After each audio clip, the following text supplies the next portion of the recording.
உள்ளடங்கி இருக்கிற சங்கரன் கோவில் சபையின் சார்பாக உங்கள் அனைவருக்கும் எங்களுடைய அன்பின் வாழ்த்துதலை தெரிவித்துக் கொள்கிறோம். இங்கே எங்களுடைய அருமையான உறவினர்கள் இருக்கிறார்கள். அது நிமித்தமாக என்னுடைய மகளும் இங்கே சென்னை முக்கியப்பேட்டை சபையில் என்னுடைய மகள் அருமையான சகோதரர் பர்னபாஸ், என்னுடைய மகள் எச்சிபா அங்குள்ள சபையில் ஐக்கியப்படுகிறார்கள். கடந்த சில மாதங்களுக்கு முன்பு அவர்களுக்கு திருமணம் நடைபெற்றது. பிள்ளைகளை பார்ப்பதற்காக நாங்கள் வந்தபோது இங்கேயும் என்னுடைய தம்பி மகள் ஸ்டெல்லா, மருமகன் ரவி இங்குள்ள சபையில் ஐக்கியப்படுகிறார்கள். நீங்கள் எங்கள் இடத்துக்கும் ஒரு நாள் வரணும்னு விரும்பி கேட்டாங்க. அதனால் அருமையான தேவ ஊழியர் ஐயா அவர்களிடத்தில் நேற்று ஃபோன் பண்ணி நான் உங்களோடு ஐக்கியப்பட விரும்புகிறோம் என்று கேட்டபோது சந்தோஷமாக எங்களை நீங்கள் அழைத்தீர்கள். உங்களுடைய அழைப்புக்காக கர்த்தருடைய நாமத்திலே அன்பான வாழ்த்துதலையும் நன்றியையும் தெரிவித்துக் கொள்கிறேன். இங்கே ஒரு அருமையான குழந்தைக்கு பெயர் சூட்டப்பட்டது. நல்லதொரு பெயர். அவர்கள் அதற்கான விளக்கம் நமக்கு கொடுத்தார்கள். பரிசுத்தமும் ஞானமும் இவைகள் உள்ளடங்கிய நம்முடைய ஆண்டவராகிய இயேசு கிறிஸ்துவனிடத்தில்தான் பரிசுத்தமும் ஞானமும் நீதியும் மீட்பும் அவரிடத்தில்தான் இருக்கிறது. ஆகவே அவருடைய நாமத்தை உச்சரிக்கக்கூடிய, அவருடைய செயல்களை வெளிப்படுத்தக்கூடிய அந்த பெயர் சூட்டப்பட்டிருக்கிறது. ஒரு அருமையான பெயர். ஆகவே அந்த குழந்தைக்காக கர்த்தரை நாம் நன்றியோடு துதிப்போம். அந்த குழந்தையானது கர்த்தரை அறிகிற அறிவிலும் கர்த்தருக்கு பயப்படுகிற பயத்திலும் வளர்ந்து பெருக வேண்டும். தேவ கிருபையிலும் மனித தயவிலும் வளர வேண்டும். அதற்காக நாம் அனைவரும் ஜெபிப்போம். குழந்தையை பயபக்தியோடு வளர்ப்பதற்கு பெற்றோர்களுக்கும் தேவையான ஞானத்தை ஆண்டவர் தரும்படியாக நாம் அவர்களுக்காக ஜெபித்துக் கொள்வோம். இந்த நாளிலே உங்களோடு நான் ஒரு பெரிய செய்தியாளர் அல்ல என்பதை முதலாவது அறிவித்துக் கொள்கிறேன். எங்கள் சபையிலே வாய்ப்புகள் கிடைக்கும் பொழுது நாங்கள் தேவ செய்தியை கொடுக்கிற வழக்கம் உண்டு. ஏனென்றால் இப்பொழுது நம்முடைய சபைகள் உங்கள் எல்லாருக்குமே நல்லா தெரியும். நானும் இங்கே வந்து பார்த்தபோது எங்கள் சபையினுடைய நிலைமையை நான் அப்படியே இங்கே பார்க்கிறேன். எல்லா சபைகளிலேயும் ஊழியர்கள் இருந்தாலும் இன்றைக்கு ஆராதனையில் அருமையாக 2 சகோதரர்கள் எழுந்து ஆண்டவருடைய சிலுவை பாடு மரணத்தை அவர்கள் தியானம் செய்தார்கள். இது மிக ஒரு சந்தோஷமான ஒரு காரியம். இது போன்ற நிலைமையிலே ஒவ்வொரு ஐக்கியப்படுகிற சகோதரர்களும் சிலுவை பாடு மரணத்தை ஞாயிற்றுக்கிழமை நாம் வெறுமையாக வந்து திரும்பக்கூடாது. கர்த்தருடைய பிள்ளைகள் அந்த வாரம் முழுவதிலும் அதற்காக கர்த்தர் கொடுத்திருக்கிற வேத வசனத்தின் அடிப்படையிலே கர்த்தருடைய அன்பை, அவருடைய தியாகத்தை, அவருடைய சிலுவை பாடு மரணத்தை நாம் சுருக்கமாக தியானம் செய்து சபை நடுவிலே கர்த்தர் எனக்கும் நமக்கும் வெளிப்படுத்தி இருக்கிற காரியங்களை நாம் சபையோடு பகிர்ந்து கொள்ளும் போது அது காலங்கள் போக போக வளர்ந்து பெரியவர்களாகி சபைக்கு பிரயோஜனமாக தேவ வார்த்தைகள், போதனை பகுதிகள் கொடுப்பதற்கெல்லாம் அது உதவிகரமாக இருக்கும். நாங்கள் எல்லாம் சிறு பிள்ளையாக இருக்கும் பொழுது அப்படிப்பட்ட நிலைமையில் வளர்ந்தவர்கள் தான். சங்கரன் கோவிலிலே எக்கில்ஸ் அம்மா என்று சொல்லக்கூடிய ஒரு மிஷினரி இருந்தாங்க. அவங்க கிட்டத்தட்ட 38 வருஷம் சங்கரன் கோவிலிலே அவர்கள் தங்கி ஊழியம் செய்தார்கள். அவர்கள் வாழ்ந்த காலங்களிலே எந்த விதமான ஒரு வளர்ச்சியும் இல்லாத ஒரு ஊர் தான் சங்கரன் கோவில். குடிப்பதற்கு தண்ணீர் வசதி இருக்காது, ஒரு போக்குவரத்து வசதி இருக்காது, பலவிதமான கிட்டத்தட்ட அவங்க 1948 சங்கரன் கோவிலுக்கு வந்தாங்க. 84 ஆண்டவர்கிட்ட போயிட்டாங்க. அப்போ அந்த காலங்கள் எப்படி இருக்குன்னு நம்ம எல்லாருமே யோசித்து பார்க்கலாம். அப்படிப்பட்ட காலங்களிலே அவங்களுக்கு தமிழ் மொழி தெரியாது. அவர்கள் அயர்லாந்து தேசத்திலிருந்து சங்கரன் கோவில் இந்தியாவுக்கு போக வேண்டும் என்று விரும்பி திருமணமாகாமல் திருமண வாழ்க்கையை ஒதுக்கி வைத்துவிட்டு ஒரு பெண்மணியாக இருந்த போதிலும் கர்த்தருடைய ஊழியத்தை செய்ய வேண்டும் என்று 34வது வயதிலே அவர்கள் தெரிவு செய்து அதை சங்கரன் கோவிலில் தேர்ந்தெடுத்தது எங்களுக்கு கிடைத்த ஒரு பாக்கியம் என்று நான் கருதுகிறேன். ஏனென்றால் அவர்கள் சங்கரன் கோவிலுக்கு வந்தது நிமித்தமாக எங்களுடைய முன்னோர்களெல்லாம் விக்கிரகத்தை சேவிக்கக்கூடியவர்கள். அவர்களெல்லாம் விக்கிரகத்தை நம்பி வாழ்ந்து கொண்டிருந்தவர்கள் அக்காலங்களிலே. அப்படிப்பட்ட குடும்பங்களில் உள்ளவர்களை அவர்கள் சந்தித்து மருத்துவ உதவி, உலக பிரகாரமான நன்மைகளான பொருட்களை கொடுத்து வீடு வீடாக சென்று அவர்கள் சுவிசேஷம் அறிவித்து அநேகரை ஆதாயப்படுத்தினார்கள். அப்படி ஆதாயப்படுத்தினவர்களுடைய சந்ததிகள் தான் இன்றைக்கு சபையில் நாங்கள் இருக்கிறோம். ஆகவே பிரியமானவர்களே, சுவிசேஷ ஊழியம் என்று சொல்லும்போது அது ஒரு ஊழியர்களை சார்ந்ததல்ல, ஒரு மூப்பர்களை சார்ந்ததல்ல. ஒவ்வொரு ரட்சிக்கப்பட்ட தேவனுடைய பிள்ளைகளுடைய பொறுப்பாக இருக்கிறது. நாம் ஒவ்வொருவரும் நமக்கு முடிந்தவரை மற்றவர்களுக்கு சுவிசேஷம் அறிவித்து மற்றவர்களை கிறிஸ்துவண்டை வழி நடத்துகிறவர்களாக நாம் காணப்பட வேண்டும். அப்படிப்பட்ட நிலைமையிலே நாம் பயன்படும் பொழுது தான் சபை வளரும். இவங்க இருக்கிற நாம் எல்லாம் நிறைய பேர் வயது கடந்தவர்களாக இருக்கிறோம். நமக்கு பின் சந்ததிகள் சபைக்கு வர வேண்டும். நம்முடைய பிள்ளைகள் மட்டும் வந்தால் போதாது. நம்மோடு கூட வேலை செய்கிறவர்கள், பழகுகிறவர்களுக்கு நம்மால் முடிந்தவரை ஒரு சில ஆத்துமாக்களையாவது சபைக்கு நாம் கொண்டு வந்து சேர்க்க வேண்டும். அப்படிப்பட்ட பாரத்தோடு நாம் சபையினுடைய வளர்ச்சிக்காக நாம் அனைவரும் ஒருங்கிணைந்து ஜெபிப்போம், பாடுபடுவோம். இந்த நாளிலே உங்கள் மத்தியிலே நான் என்ன காரியங்களை பேச வேண்டும் கர்த்தரிடத்தில் ஜெபித்து கேட்டபோது கர்த்தர் என் மனதில் கொடுத்த ஒரு வேத வசனத்தை உங்களோடு பகிர்ந்து கொள்ளும்படியாக விரும்புகிறேன். எபேசியருக்கு எழுதின நிருபம் 5ஆம் அதிகாரம் 10வது வசனம். எபேசியர் 5:10. கர்த்தருக்கு பிரியமானது இன்னதென்று சோதித்து பாருங்கள். அருமையானவர்களே, இந்த உலக வாழ்க்கையிலே நாம் அநேக காரியங்களை சோதித்து பார்க்கிறோம். என்ன ஒரு பொருள் வாங்கினாலும் அதை பரிசோதித்து பார்க்காமல் நாம் வாங்க மாட்டோம். அருமையான சகோதரிமார்கள் கடைகளுக்கு சென்று காய்கறி வாங்குறாங்க, வீட்டு உபயோகப் பொருட்கள் வாங்குவாங்க. அந்த பொருட்களை அவர்கள் வாங்கும்போது அதை சோதித்து பார்த்து அது நன்றாக இருக்கிறதா, நல்ல தரமாக இருக்கிறதா என்று சோதித்து பார்க்காம அப்படி கண்மூடித்தனமாக எந்த ஒரு பொருளையும் நாம் வாங்க மாட்டோம். அதை மாதிரி நம்ம வீட்டுக்கு தேவையான ஆடம்பர பொருட்கள் எல்லாம் வாங்குகிறோம். வீட்டுக்கு தேவையான எல்லா வசதிகள் நாம் பெற்றுக்கொள்கிறோம். பிள்ளைகளுக்கு ஒரு பொருட்களை வாங்குகிறோம், அல்லது நம்முடைய பிள்ளைகளை ஒரு பள்ளியிலே படிப்பதற்காக சேர்க்கிறோம். அப்போ நம்ம என்ன செய்வோம்? அந்த பள்ளி நல்ல தரமான பள்ளியா, நல்ல கல்வி அங்கே இருக்கிறதா, அல்லது ஒரு மருத்துவத்திற்காக ஒரு டாக்டரை பார்க்க போகிறோம், இவர் நல்ல மருத்துவரா, என்னுடைய வியாதிக்கு தகுந்த மருத்துவம் இவர் கொடுப்பாரா, இப்படி எத்தனை விஷயங்கள் சொல்லிக்கொண்டே போகலாம். நாம் ஒவ்வொரு காரியங்களையும் சோதித்து பார்த்து அதை நாம் வாங்கி கொள்கிறோம். ஆனால் தேவனால் தெரிந்து கொள்ளப்பட்ட, ரட்சிக்கப்பட்ட தேவனுடைய பிள்ளைகளாகிய நம்முடைய வாழ்க்கையை கர்த்தர் ஒவ்வொரு நாளும் சோதித்து பார்த்து நம்முடைய வாழ்க்கையில் அவருக்கு பிரியமானவர்களாய் இருக்க வேண்டும் என்று விரும்புகிறார். இங்கே தேவ ஆவியானவர் மிக தெளிவாக அந்த வசனத்திலே குறிப்பிட்டிருக்கிறார், கர்த்தருக்கு பிரியமானது இன்னதென்று நீங்கள் சோதித்து பாருங்கள். அப்போ நம்முடைய வாழ்க்கை ஒவ்வொரு நாளும் ரட்சிக்கப்பட்டிருக்கிற ஞாயிற்றுக்கிழமை வந்திருக்கிறோம், சபைக்கு வந்து கர்த்தரை ஆராதிக்கிறோம், அப்பம் விட்டு ஆராதிக்கிறோம். அப்பம் விட்டு ஆராதிக்கிற சமயத்தில் மாத்திரம் நம்ம ஒரு பயபக்திக்குரியவர்களாக இருந்தால் அது போதாது. ஒவ்வொரு நாளும், ஒவ்வொரு 7 நாட்களும், கடந்த 6 நாட்கள் நான் எப்படி ஆண்டவருக்கு முன்பாக வாழ்ந்திருக்கிறேன், என்னுடைய வாழ்க்கை அவருக்கு பிரியமானதாக இருந்திருக்கிறதா, என்னுடைய பேச்சும் செயலும் நடவடிக்கைகள் எல்லாம் என்னுடைய தொழிலிலே, வேலை செய்கிற ஸ்தலங்களிலே, வீடுகளிலே, குடும்பத்திலே நான் கர்த்தருக்கு பிரியமாய் நடந்திருக்கிறேனா என்பதையெல்லாம் நாம் ஒரு முறை பரிசோதித்து பார்த்து இந்த ஞாயிற்றுக்கிழமை இந்த பந்தியிலே நாம் பங்கு பெற வேண்டும்.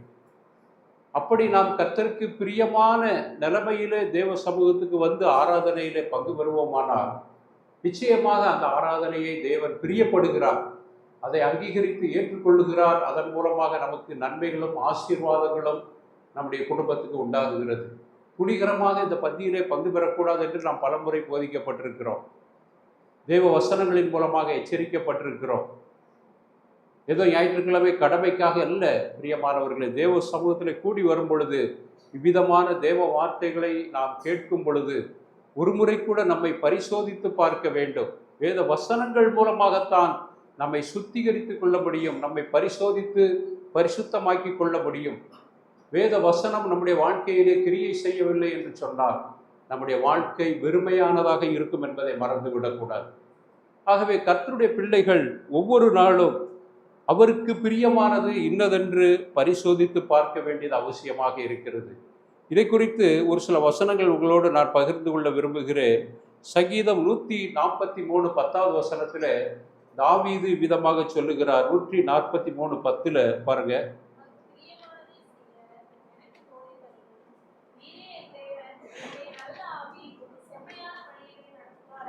இங்கே தாவீதினுடைய விருப்பத்தை பாருங்கள். தாவீதை குறித்து நாம் அநேக நல்ல காரியங்கள் வேதத்திலே படிக்க முடியும். தாவீதை பற்றி அநேக பிரசங்கங்கள் நாம் கேட்டுக்கொண்டே இருக்கிறோம். அவருடைய வாழ்க்கையிலே அவர் எப்படியெல்லாம் தேவனுக்கு பயந்து வாழ்ந்தார் என்பதை நாம் மிக நன்றாக அறிவோம். ஒவ்வொரு காரியங்கள் செய்யும் பொழுதெல்லாம் ஆண்டவரிடத்தில் அவர் முதல்ல கோலியாத்தை வென்று அவர் கடந்து வரும் பொழுது அதன் துவக்க காலங்களிலிருந்து தாவீதை நாம் பார்ப்போமானால் ஒவ்வொரு காரியங்களிலும் கர்த்தாவே, நான் இந்த பெலிஸ்தரை மேற்கொள்ள நான் புறப்பட்டு போகலாமா, இந்த யுத்தத்தை நான் மேற்கொள்ளலாமா, உம்முடைய அனுமதி எனக்கு கிடைக்குமா என்று ஒவ்வொரு விஷயத்திலும் அவர் சோதித்து ஆண்டவருடைய அனுமதி பெற்று கடந்து போவார். அப்படிப்பட்ட தாவீது தான் இங்கே சொல்லுகிறார், உமக்கு பிரியமானதை செய்ய எனக்கு போதித்தரணும். அப்போ தாவீதினுடைய அந்த வாஞ்சையை நாம் இங்கே பார்க்கிறோம். பிரியமானவர்களே, இது போன்ற ஒவ்வொரு பரிசுத்தவான்களை நாம் தனித்தனியாக எடுத்து சிந்திக்க முடியும். அவர்கள் கர்த்தருடைய காரியங்களில் எப்படி கர்த்தரை பிரியப்படுத்தி வாழ்ந்தார்கள்.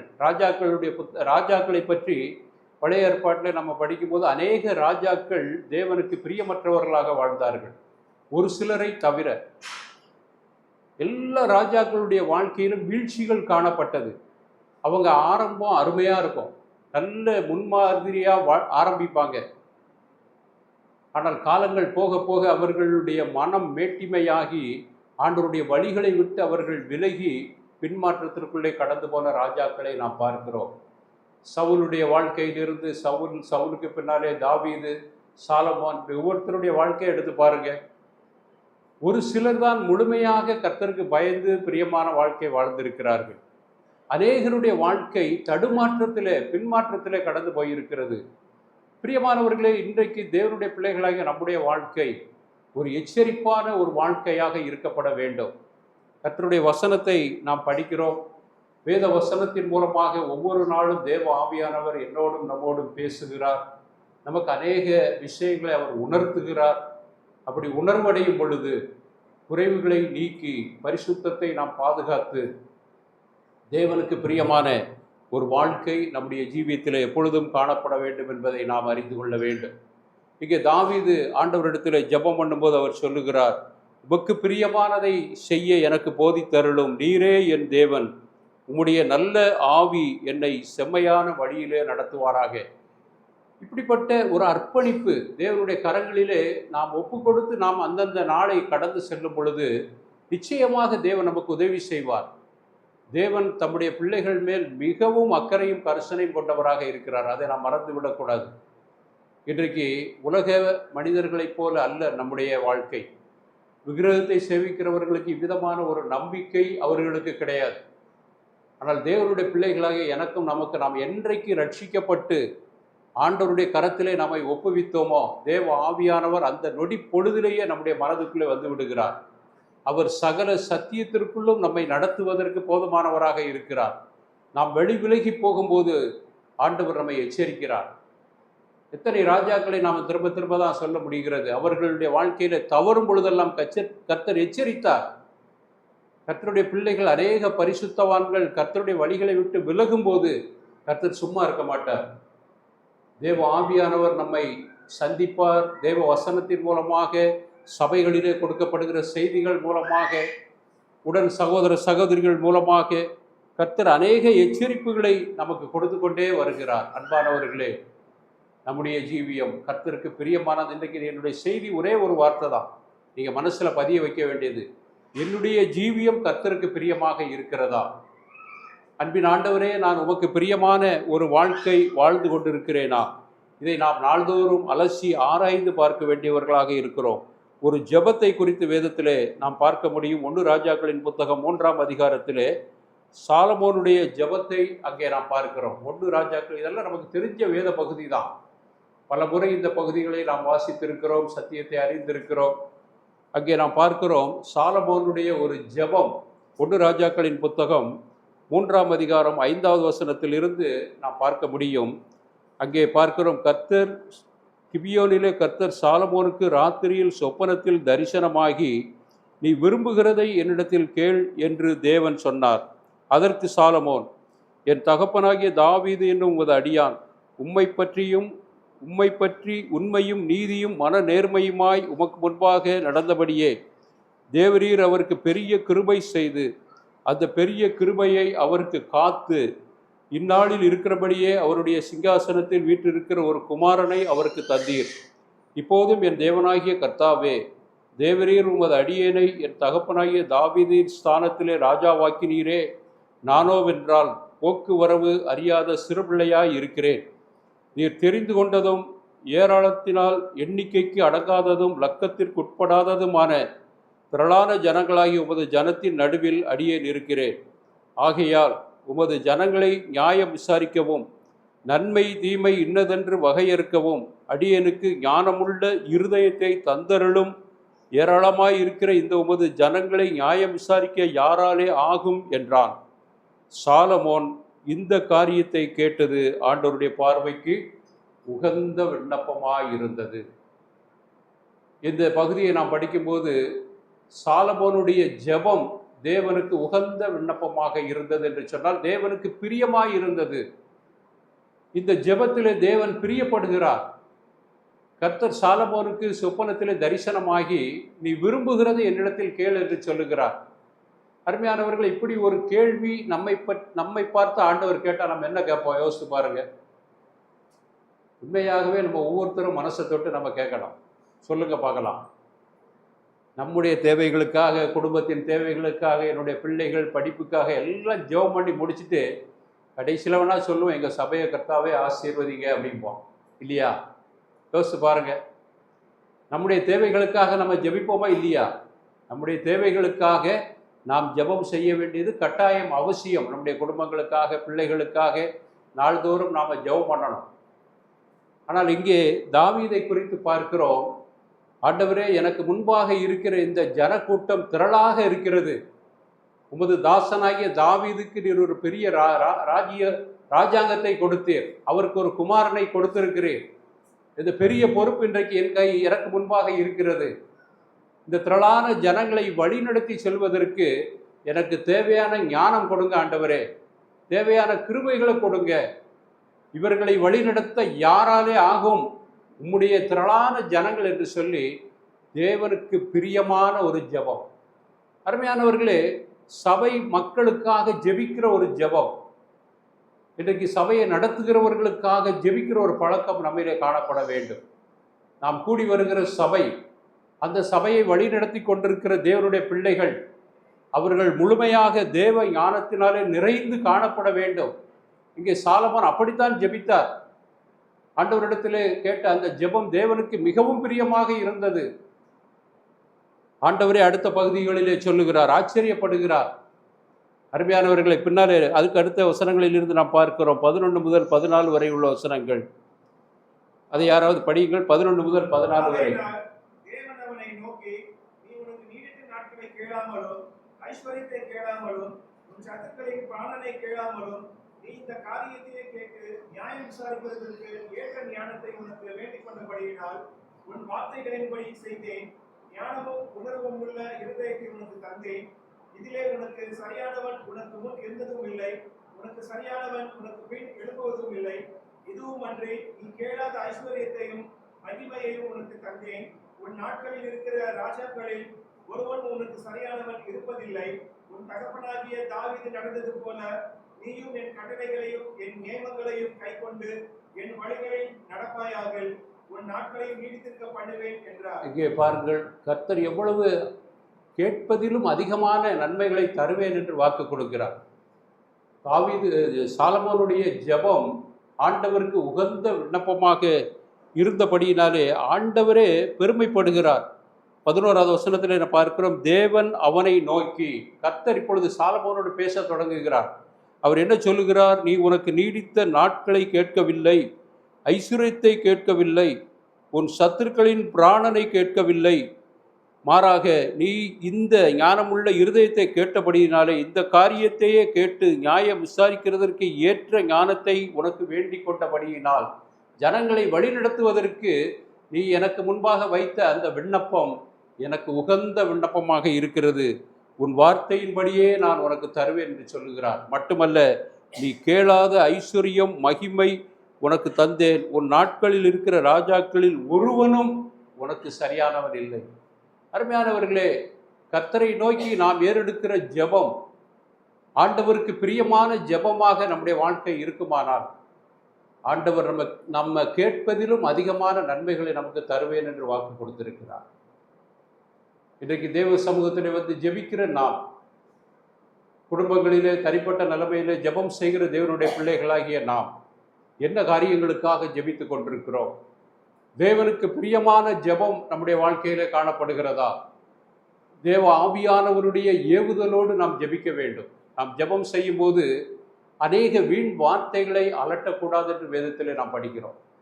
கர்த்தருடைய பிள்ளைகளாகிய நாம் ஒவ்வொரு வார்த்தைகளும், நம்முடைய வாயிலிருந்து புறப்பட்டு வருகிற ஒவ்வொரு வார்த்தைகளும் ஞானமுள்ள வார்த்தைகளாக இருக்க வேண்டும். அது தேவனுக்கு பிரியமான வார்த்தைகளாக இருக்க வேண்டும். நம்முடைய ஜெபம் தேவனுக்கு பிரியமானதாக இருக்க வேண்டும். அப்படிப்பட்ட ஒரு ஜெபத்திலே தான் தேவன் பிரியப்படுகிறார். நிச்சயமாக தேவன் நமக்கு எல்லாவற்றையும் கொடுப்பதற்கு வாக்கு கொடுத்திருக்கிறார். அவருடைய நாமத்திலே நாம் எதை கேட்டாலும் பெற்றுக்கொள்கிறோம். ஆண்டவர் வாக்கு கொடுத்திருக்கிறார். நம்முடைய பிள்ளைகளுக்கு ஒன்றையும் அவர் மறுப்பதில்லை. இப்போ நம்முடைய பிள்ளைகளுக்கு என்ன தேவைங்கிறது நமக்கு நல்லா தெரியும். அந்த பிள்ளைங்களுக்கு ஏற்ற வேளையிலே நாம் கல்வியை கொடுக்கிறோம், நல்ல ஆகாரத்தை கொடுக்கிறோம், நல்ல உடையை கொடுக்கிறோம். அந்தந்த வயது வளர்ந்து வரும்போது பிள்ளைகளுக்கு தேவையான அவசியமான எல்லா நன்மைகளையும் நாமவே ஆயத்தம் செய்து வைத்து விடுகிறோம். பிள்ளைங்க நம்மகிட்ட கேட்டாங்களா, எனக்கு இது வேணும் அது வேணும் கேட்பாங்களா? அவங்க அற்ப காரியங்களை கேட்பாங்க, உலகத்தில் சின்ன சின்ன காரியங்களை. ஆனால் பெற்றோர்கள், ஒரு பிள்ளைகளை குறித்த கரிசனை உள்ள பெற்றோர்கள் என்ன செய்வாங்க? பிள்ளைகளுடைய எதிர்காலத்துக்கு தேவையான எல்லா நன்மைகளையும் சமதரித்து வைப்பார்கள்.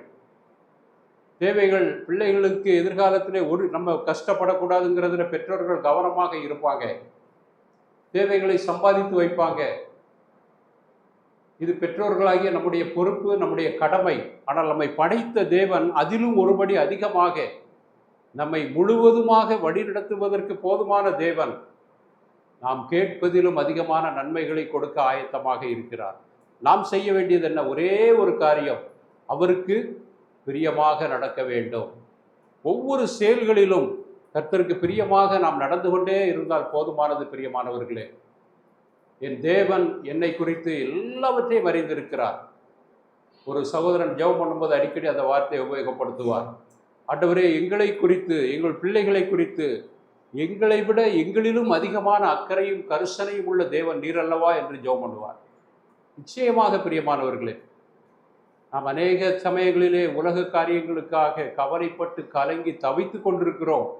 உலக பாடுகள் நம்மை மேற்கொள்கிறது, உலக கஷ்டங்கள் நம்மை மேற்கொள்கிறது. நம்முடைய சிந்தையெல்லாம் மேலானவைகளை நோக்கி இருக்க வேண்டும், பரலோகத்தை நோக்கி இருக்க வேண்டும் என்று பக்தன் கூறுகிறார் பவுல். நம்முடைய குடியிருப்பு என்பது இந்த பூமிக்குரியது அல்ல. ஆகவே இந்த பூமிக்குரிய ஆசீர்வாதங்களை நாம் ஒருபோதும் நோக்கி பார்த்துக்கிட்டே இருக்க வேண்டாம். அதை நம்ம கேட்க வேண்டிய அவசியமே கிடையாது.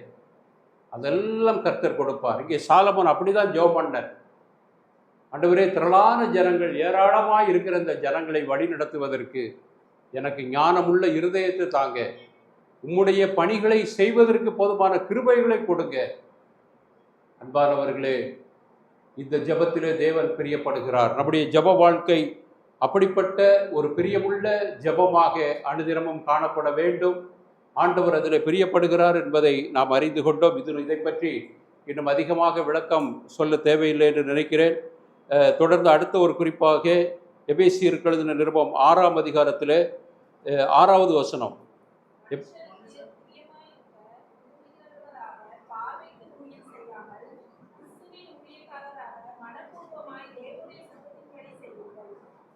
எட்டாவது வசனத்தை படியுங்கள்.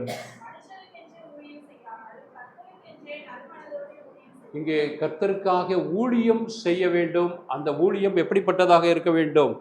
மனுஷரை பிரியப்படுத்துகிறதாக இருக்கக்கூடாது. கர்த்தரை பிரியப்படுத்துகிற ஊழியம் நம்மிலே காணப்பட வேண்டும். நம்முடைய ஊழியங்கள், இன்றைக்கு அநேக தேவனுடைய பிள்ளைகள் பல நிலைமையிலே ஊழியம் செய்கிறார்கள். சிறுவர் ஊழியம் இருக்கிறது. நம்முடைய சபைகளில் நிறைய ஊழியம் இருக்குது. சிறுவர்கள் ஊழியம், வாலிபர்கள் ஊழியம், சுவிசேஷ ஊழியம் இருக்கிறது. தெருக்களிலே சென்று சுவிசேஷம் அறிவிக்கிறோம். எங்கள் சபையின் சார்பாக நாங்கள் மாதம் 2 வாரம் மாலையிலே கிராமங்களுக்கு சென்று சுவிசேஷம் அறிவித்து வருகிறோம். அநேக கிராமங்களிலே ஜனங்கள் வாஞ்சியோடு கேட்கிறார்கள். ஒரு சில இடங்களிலே எதிர்ப்புகள் இருக்கிறது. ஆனாலும் நாம் அந்த சுவிசேஷ பணியை நிறுத்தி விடுவதில்லை. கர்த்தர் நமக்கு கொடுத்த அந்த பொறுப்பை நிறைவேற்றுவதிலே நாம் வாழ்நாள் முழுவதும் கவனமாக இருக்க வேண்டும்.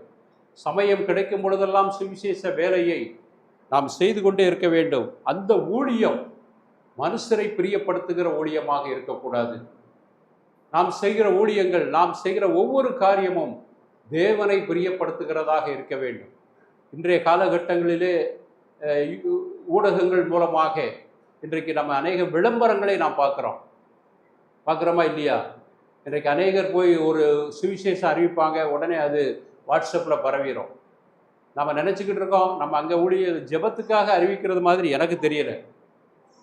அந்த ஊழியங்கள் நாம் பிரபலப்படுத்துவதற்காக, நாம் அங்கே ஊழியம் செய்தேன் இங்கே ஊழியம் செய்தேன் என்று தன்னை பிரபலப்படுத்துவதற்காக செய்கிற ஊழியங்கள், அது மனுஷரை பிரியப்படுத்துகிற ஊழியங்கள். அந்த ஊழியங்களிலே பலனை நாம் எதிர்பார்க்க முடியாது.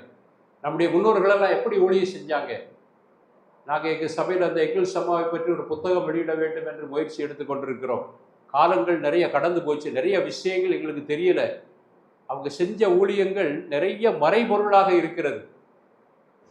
அதையெல்லாம் நாங்கள் தேடி தேடி பொழுது ஏன்னா அப்படிப்பட்டவர்களை நாம் கனப்படுத்த வேண்டும். வேத வசனத்தை நமக்கு போதித்து நம்மை வழிநடத்தினவர்களை கனப்படுத்த வேண்டும் என்று வேதத்தில் நாம் படிக்கிறோம். அப்போ அவங்களில் எந்த ஊழியத்தையும் வெளிப்படையாக பிரபலப்படுத்தி செய்யவில்லை. கர்த்தருக்காக ஊழியம் செய்து இலைமறை காயாக அவர்கள் ஊழியம் செய்து தேவ சமூகத்தில் கடந்து போயிருக்கிறார்கள். இன்றைக்கு அவர்களை பற்றி நாம் பேசுகிறோம். இதுபோல் எத்தனையோ மிஷனரிமார்கள் தென்பாகத்திற்கு கடந்து வந்தாங்க, விருதுநகருக்கு கடந்து வந்தாங்க, தென்காசிக்கு கடந்து வந்தாங்க. அநேக மிஷனரிமார்கள் கர்த்தருக்காக ஊழியம் செய்து இன்றைக்கு தேவனுடைய சமூகத்தில் இளைப்பாரி கொண்டிருக்கிறார்கள். அவர்களுடைய ஊழியங்கள் எல்லாம் அநேக விஷயங்கள் மறக்கப்பட்டிருக்கிறது. ஆனால் கர்த்தர் ஒரு நாளும் மறந்து போவதற்கு அநீதியுள்ள தேவன் அல்ல. தம்முடைய பிள்ளைகள் தம்முடைய நாமத்துக்காக எடுக்கிற பிரயாசங்களை கர்த்தர் ஒரு நாளும் மறந்து போகிறவர் அல்ல. அவர்களுக்கென்று ஆண்டவர் வைத்திருக்கிற வெகுமதிகள் ஆயத்தமாக இருக்கிறது. ஆண்டவருடைய சமூகத்தில் அவர்கள் பெற்றுக்கொள்ளப் போகிறார்கள். இன்றைக்கு எனக்கும் நமக்கு என்ன வெகுமதி இருக்கு? யோசித்து பாருங்க. நான் என்ன ஊழியம் செய்து கொண்டிருக்கிறோம்? கர்த்தருக்காக ஊழியம் செய்கிறோமா? ஏதோ ஞாயிற்றுக்கிழமை சபைக்கு வாரம் போகிறோம் அந்த நிலைமையில் இருக்கக்கூடாது. அன்பானவர்களே, நாம் ஒவ்வொரு நாளும் நம்மை சுற்றி உள்ள மக்கள், ஏராளமான மக்கள் அழிவை நோக்கி போய்கொண்டிருக்கிறார்கள். கர்த்தரை அறியாத நரகத்தை நோக்கி இன்றைக்கு திரளான கூட்டம் போய்கொண்டிருக்கிறது.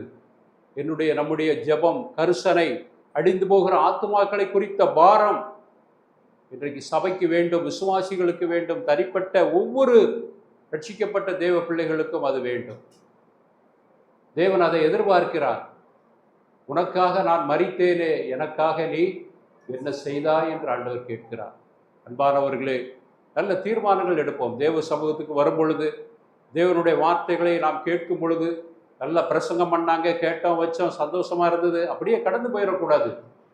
அந்த வார்த்தைகள் எனக்குள்ளும் நமக்குள்ளும் கிரியை செய்ய வேண்டும். அதனுடைய பிரதிபலிப்பு நம்மிலே காணப்பட வேண்டும். கர்த்தர் அதை விரும்புகிறார். இன்றைக்கு அநேக சபைகளிலே இங்கே மட்டும் இல்லை, பல இடங்களிலே நாங்கள் பார்க்கிறோம். நாம் எல்லாம் பார்த்துக்கிட்டு தான் இருக்கிறோம். அநேக கன்வென்ஷன் கூட்டம் நடக்குது. சிறப்பு செய்தியாளர்கள் அருமையாக செய்தி கொடுக்குறாங்க. பெரிய பெரிய தேவ ஊழியர்களை அழைத்து நல்ல செய்திகள் நாம் கேட்டுக்கொண்டிருக்கிறோம். அதனுடைய பலன் என்ன, ரிசல்ட்டு பார்க்கணும். அருமையானவர்களே, இங்கே நாம் பார்க்கிறோம், மனுஷருக்கு பிரியமாய் இருக்க விரும்புகிறவர்களாக பார்வைக்கு நாம் ஊழியம் செய்யக்கூடாது. கர்த்தரை பிரியப்படுத்த வேண்டும். நாம் செய்கிற ஒவ்வொரு ஊழியங்களிலும் ஆண்டவர் பிரியப்பட வேண்டும் என்பதை நாம் அறிந்து கொள்ள வேண்டும். அதற்கடுத்த குறிப்பாக எபேசியர் 5:1-2 வசனங்களை பாருங்கள்.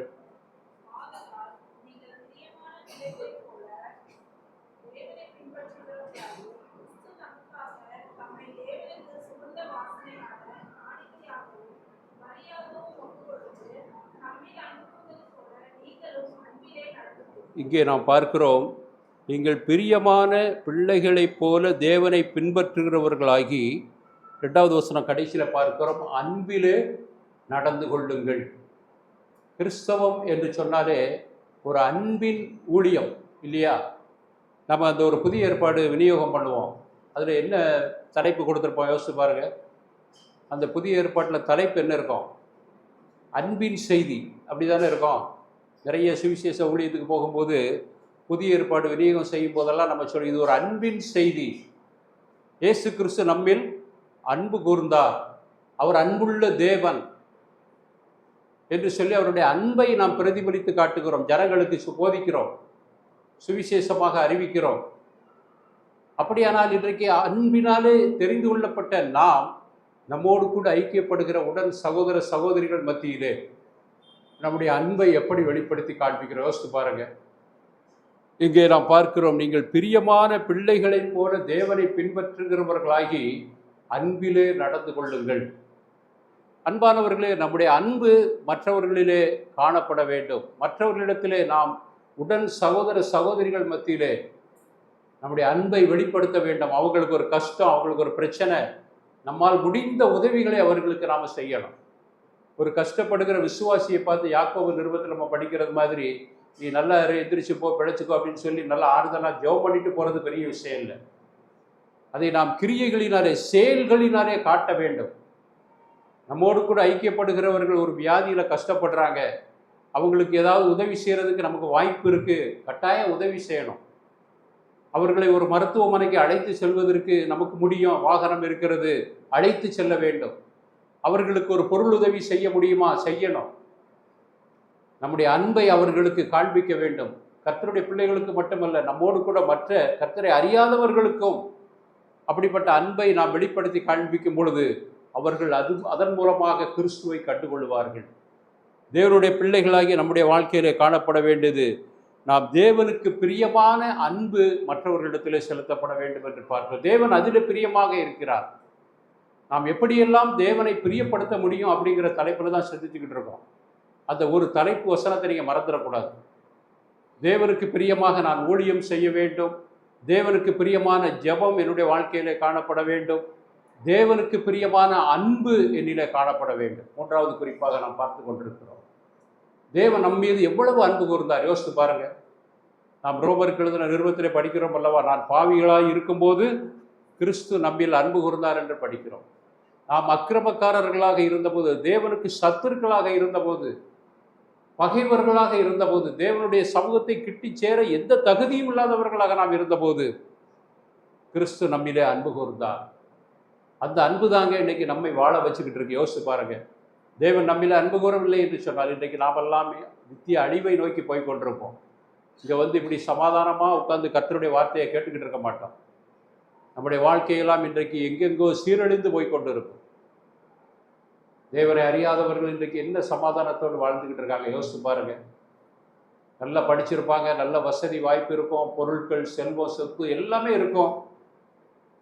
ஆனால் அவங்களுக்கு சமாதானம் இருக்காது.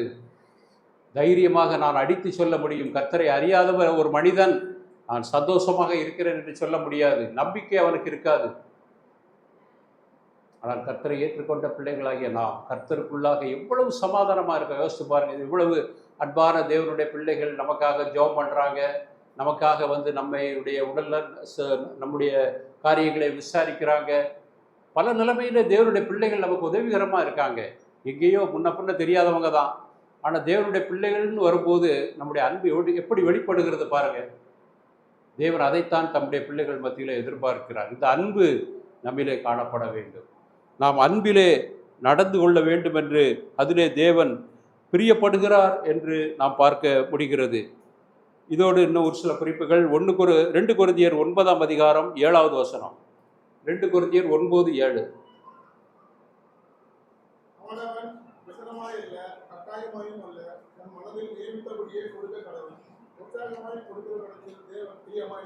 கொடுக்கிற விஷயத்தில் நம்முடைய சபைகளில் பொதுவாக கொடுக்கறத பற்றி ரொம்ப வலியுறுத்தி பேச மாட்டாங்க. இங்கே எப்படின்னு எனக்கு தெரியாது. ஆனால் பொதுவாக நம்முடைய சபைகளில் நான் பல இடங்களில் பார்த்துருக்குறேன். எங்கள் சபையிலையும் அப்படி தான். அவங்கவுங்க விருப்பப்பட்டு கொடுக்கட்டும்னு அப்படியே விட்டுருவாங்க. ஆனால் இங்கே நாம் என்ன பார்க்கிறோம், அவனவன் கட்டாயமாகவும் அல்ல, விசனமாகவும் அல்ல. அதுதான் நம்ம பார்க்கிறோம். உற்சாகமாய் கொடுக்கிறவனிடத்தில் தேவன் பிரியமாக இருக்கிறார் என்று பார்க்கிறோம். கட்டாயத்தினால் அல்ல நாம் காணிக்கை போடுகிறோம்.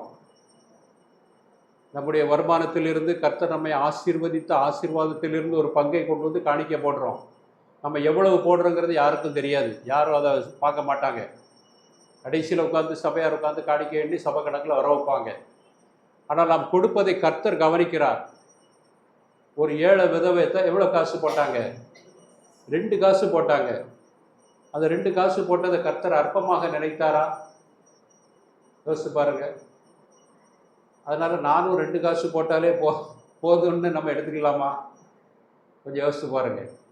2 காசு போட்ட விதவையே கர்த்தர் ஆசீர்வதிச்சார், அங்கீகரிச்சாருன்னா நான் இன்னைக்கு எவ்வளோ 100 ரூபாய் போடுதேன், 200 ரூபாய் போடுதேன். கர்த்தர் அதை ஆசீர்வதிக்க மாட்டாரா? அங்கீகரிக்க மாட்டாரா? அப்படி அல்ல பிரியமானவர்களே. அவங்களுடைய மனசு, அந்த அம்மாட்ட இருந்தது எவ்வளவு? 2 காசு தான். அதை அவங்க கொண்டு வந்து எப்படி கொடுத்தாங்க? சந்தோஷமா கொடுத்தாங்க. கர்த்தர் அதை கவனிக்கிறார்.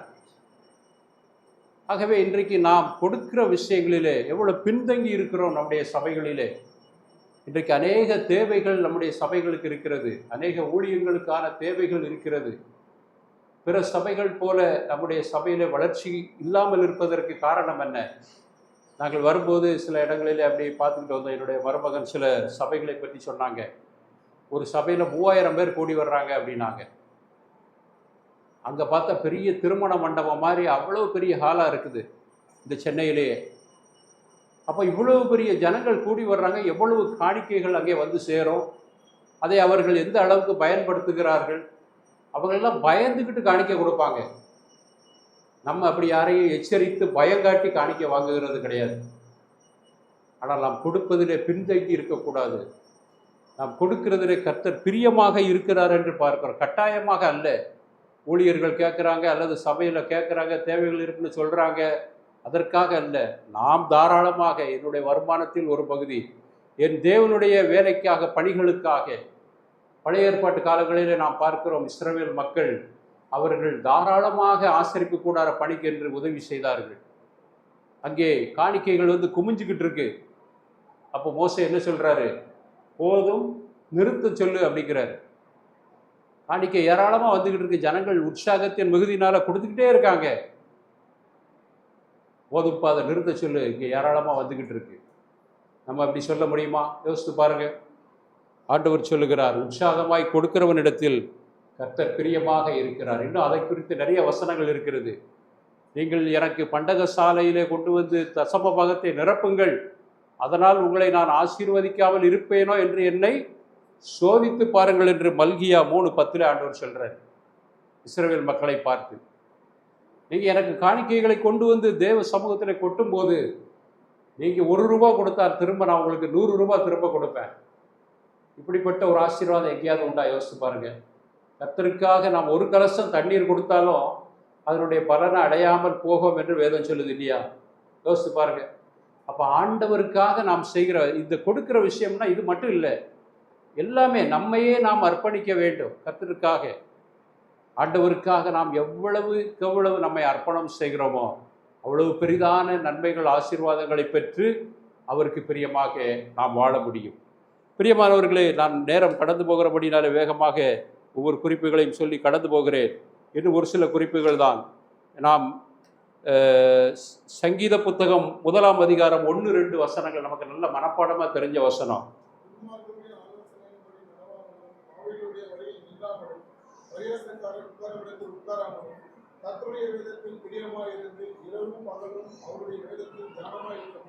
கர்த்தருடைய வேதத்தில் பிரியமாக இருக்க வேண்டும். அது தேவனுக்கு பிரியம். வேத வசனத்தின் மூலமாகத்தான் கர்த்தர் என்னோடும் நம்மோடும் பேசுகிறார், இடைபடுகிறார். ஆகவே அனுதினமும் வேதம் வாசிக்கிற பழக்கம் நமக்கு இருக்கணும். நமக்கு நிறைய வேலை இருக்குது, பழுக்கள் இருக்குது, பல அலைச்சல்கள் இருக்குது. ஞாயிற்றுக்கிழமை தாங்க கொஞ்சம் நிம்மதியாக இருக்கேன், அன்னைக்கு கூட கொஞ்சம் நல்லா தூங்க முடியல அப்படிம்பாங்க சில பேர். அந்த ஒரு நாள் தான் இருக்குது, அன்னைக்கு சபைக்கு போக வேண்டியிருக்கு அப்படி சொல்ல விசுவாசிகள்லாம் இருக்காங்க எனக்கு தெரிஞ்சு. கர்த்தருடைய நாளை நாம் எவ்வளவு வாஞ்சையோடு எதிர்பார்க்கிறோம். தாவீது சொல்லுகிறார், கர்த்தருடைய ஆலயத்திற்கு போவோம் வாருங்கள் என்று அவர்கள் எனக்கு சொன்னபோது மகிழ்ச்சியாக இருந்தேன் என்று சொல்லுகிறார். ஆகவே தேவனுடைய சமூகத்துக்கு நாம் கடந்து செல்வதற்கு மகிழ்ச்சியோடு, சந்தோஷத்தோடு கடந்து வர வேண்டும். கர்த்தருடைய வேதத்தை வாசிப்பதிலே, கர்த்தருடைய காரியங்களிலே ஈடுபடுவதிலே இங்கே நாம் பார்க்கிறோம், அவருடைய வேதத்தில் நாம் பிரியமாக இருக்க வேண்டும். தேவன் அதில் பிரியமாக இருக்கிறார். இன்னும் ஒரு சில வசனங்களை மட்டும் நான் உங்களுக்கு ஞாபகப்படுத்தி செய்தியை நிறைவு செய்ய விரும்புகிறேன். தானியேலை குறித்து நாம் 9ஆம் அதிகாரம் 23வது வசனத்திலே பார்க்கிறோம். அவர் தானியேலை குறித்து ஆண்டவர் சொல்லுகிறார், நீ எனக்கு மிகவும் பிரியமானவன். ஏன் ஆண்டவர் அப்படி சொல்லுகிறாரு? தானியேலுடைய வாழ்க்கை முற்றிலுமாக தேவனுக்கு பிரியமாக இருந்தது. ஆகவே நீ வேண்டிக் கொள்ள தொடங்கின போதே உன்னுடைய வேண்டுதல் விண்ணப்பம் கேட்கப்பட்டது. நாம் அவருக்கு பிரியமா இருந்தா போதுங்க, எல்லா விஷயத்தையும் அவர் பார்த்துக்கிடுவார். இந்த ஒரு விஷயத்தில் நாம் கவனம் செலுத்தினால் போதும். நான் செய்கிற ஒவ்வொரு காரியங்களிலும் தேவன் பிரியப்படுகிறாரா, அதை நாம் மறந்து விடக்கூடாது. நீதிமொழிகள் 12:22 பார்க்கிறோம், பொய் உதடுகளை கர்த்தர் வெறுக்கிறார், உண்மையாய் நடப்பது அவருக்கு பிரியம் என்று அங்கே நாம் பார்க்கிறோம். பொய் பேசுகிற விசுவாசிகளாக நாம் இருக்கக்கூடாது.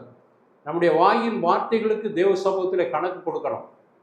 மனுஷர் பேசும் வீணான வார்த்தைகள் ஒவ்வொன்றுக்கும் நாம் கணக்கு கொடுக்கணும்.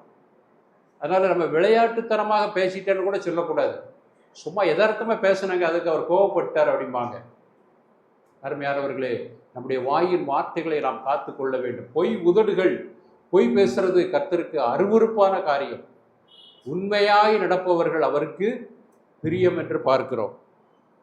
1 நாளாகமம் 29:17 நாம் பார்க்கிறோம், உத்தம குணத்திலே தேவன் பிரியமாக இருக்கிறார்.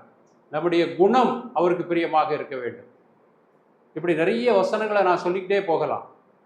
நீங்கள் மனதிலே பதிய வைக்க வேண்டிய இந்த செய்தியின் மூலமாக நீங்கள் மனதிலே பதிந்து வைக்க வேண்டிய ஒரே ஒரு விஷயம், கர்த்தருக்கு பிரியமானபடி நான் வாழ விரும்புகிறேன், அவருக்கு பிரியமான ஜீவியம் செய்ய விரும்புகிறேன், அவருக்கு பிரியமான ஜெபம், அவருக்கு பிரியமான அன்பு, அவருக்கு பிரியமான ஊழியம், அவருக்கு பிரியமான வேத வாசிப்பு, அவருக்கு பிரியமான என்னுடைய வாயின் வார்த்தைகள், அவருக்கு பிரியமான என்னுடைய குணம், இவைகளெல்லாம் அவருக்கு பிரியமானதாக காணப்படுமானால் என் தேவன் என்னிலே பிரியப்படுவார். என்னில் பிரியப்படுகிற என் தேவனுக்கு பிரியமாய் நான் வாழ விரும்புகிறேன் என்ற ஒரு தீர்மானத்தோடு இந்த வார்த்தைகளை நாம் நிறைவு செய்வோம். கர்த்தர் எனக்கு கொடுத்த இந்த நல்ல தருணத்திற்காக உங்கள் சபைக்கு எங்களுடைய நன்றியை நாங்கள் தெரிவித்துக் கொள்கிறோம். இன்றைக்கு இரவிலே நாங்கள் பிரயாணப்பட்டு சங்கரன் கோவில் போக இருக்கிறோம். எங்களுக்காகவும் எங்கள் குடும்பத்திற்காகவும் நீங்கள் தொடர்ந்து ஜெபித்துக் கொள்ளுங்கள்.